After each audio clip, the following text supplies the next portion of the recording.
So today we will be discussing on another hormone, namely gibberellic acid, cytokinin, and ethylene. So as you know, yesterday we will be discussed one. In the previous lecture we will be discussed one. Mainly we can focusing on the auxins. Now we are going to this hormone called as gibberellic acid. Now you know this gibberellic acid is present in basically plants, in basically embryos, flower is the location where this gibberellic acid are present. Now what are the physiological role of gibberellic acid?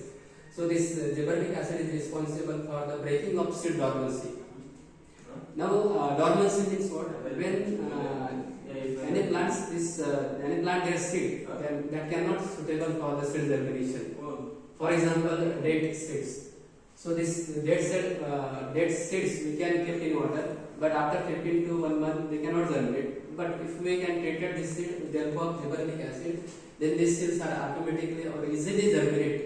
So that phenomenon is commonly called as seed dormancy. So this seed dormancy due to the only and only possible by the gibberellic acid. Another this gibberellic acid is responsible for the, we can say, short day plants and long day plants. Especially this is responsible for the flowering developments. So one of the gene are which is present in the plants, florizin, and that florizin are synthesized by the gibberellic acid. So this collaboration of these two genes, and after the synthesis of the new chemical, and that chemical are responsible for the flowering development. So in some plants the flower are their flowering development within the short blades, and some plants their flowering development within the long blades. There are based on their two categories: long day plant, short day plant, and day neutral plant. Three type of plants which is present in basically plants. So this based on the presence of light or absence of lights. Now this basically this phenomenon are present in maize or peas. Another, this gibberellic acid is responsible for the basically parthenocarpy. That means without fertilization and development of seeds.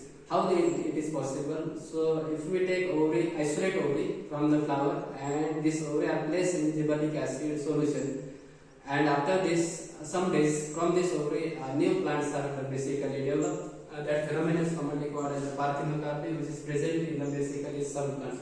So these are the some important role of gibberellic acid in basically plants. Now moving to the another hormone called as we can say ethylene. You know this ethylene are responsible for the, we can say, fruit ripening is the major role of ethylene. Now ethylene are the basically hormone chemical which is natural synthesis in the plants. This form in the form of basically gaseous form. Now role of ethylene are the, we can say, inhibition of elongation of stem and root. That means this ethylene are responsible for the leaf abscescence. In a chlorophyll amount of chlorophyll pigments are less in leaf. That leaf leaves are the showing yellow color because of the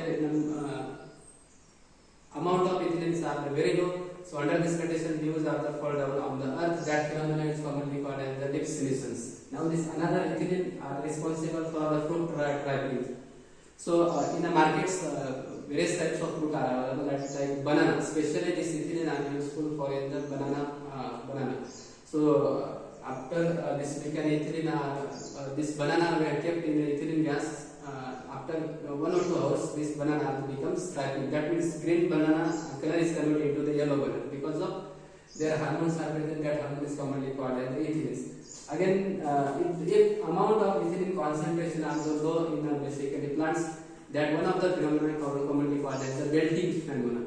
That means what? Belting or sometimes wiltings. Some leaves are the showing in the basically bent direction because of their ethylene are the, we can say, amount ethylene are very low. So this is another phenomenon called as we can say wiltings phenomenon. This is present in especially monocot plants. And again, this ethylene are responsible for the inhibition of stem elongation and root inorganization. That means their in size or cell size basically will be stopped due to the amount of ethylene are high in plants.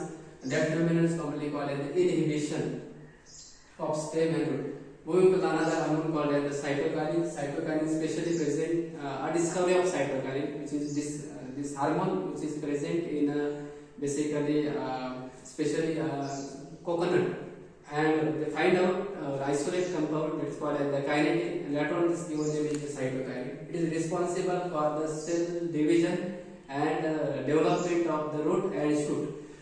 Again, in a tissue culture point of view, cytokinin